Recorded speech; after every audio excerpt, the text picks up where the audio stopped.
The beginning of the story. Okay.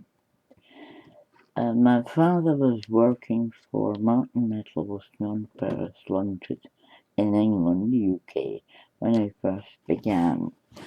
Then he got a job running a branch in Scotland. So we all upped sticks and moved to Glasgow to be nearby.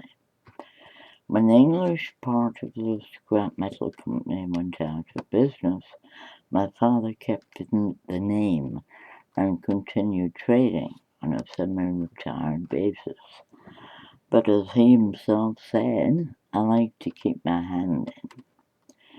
He ran the business for about 50 years, and one Friday early, my father and I were discussing something in the lounge, I forget what, but he suddenly put his right hand to his forehead, exclaimed, "Oh my God," and fell heavily onto the settee just to the right of him. I was on my feet in half a second, screaming, "Daddy!" The phone didn't know what had hit it as I yanked it around, yelling at the poor operator and screaming at my father at the same time. A very tense night passed as my mother, who was suffering badly from Alzheimer's disease, slept peacefully on, blissfully unaware. But as soon as I phoned the office where he'd worked, the executor took advantage of my distress at just having seen my father die, and assumed that I was in such distress as to be unable to handle things. By took over, I mean he took over everything, my late father's business included.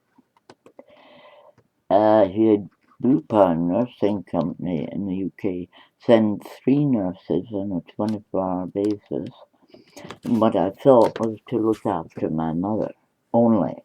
But what I didn't know and wasn't told, they were there to look after me as well.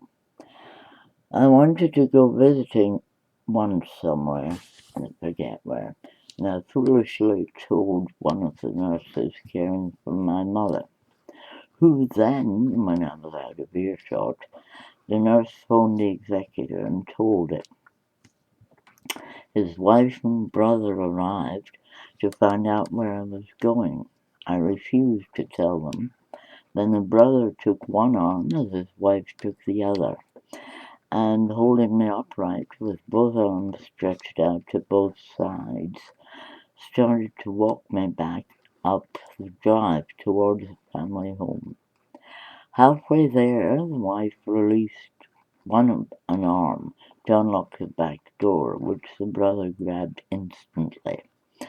I sagged heavily, but he just dragged me along effortlessly. I screamed for help, but suddenly found myself indoors again.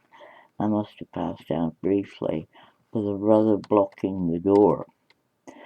I was called to the phone, so I went, with the brother following.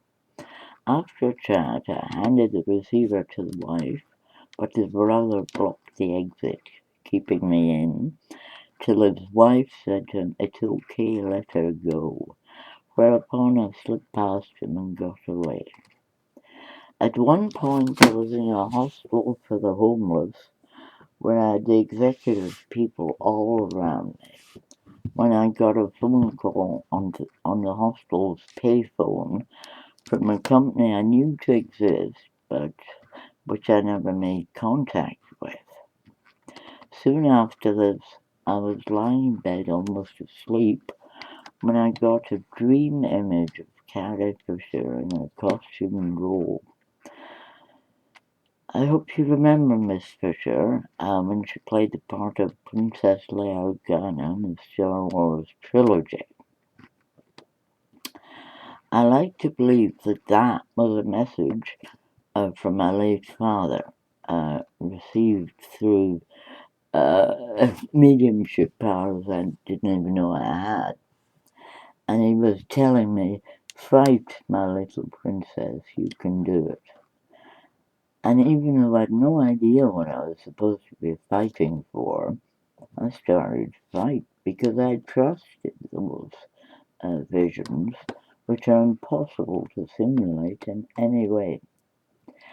I then found out that he had sold my late mother's house in Mallorca and my late father's house in Glasgow, right over my head without a word to me whatsoever. And he also liquidated my father's company, again, without a word to me at all. The next years were a battle. The executor tried to have me silenced to cover his activities, and myself trying, for my own freedom and independence, and to be able to expose him. That's when it began. And it still continues today, which is it's actually 1:05 in the morning of the 5th of August in the year 2011. So it continues to this day. The clicking noises in the house, no evidence, of course. They're watching me in the house, again, no evidence. Nothing to show for it, but it is actually happening. And various other things trying to create the impression of mental instability on my part. Presumably so that I would not ever be believed or taken seriously, and nothing would happen. But well, I'm doing my best. Well, and well, that's it. Till next time.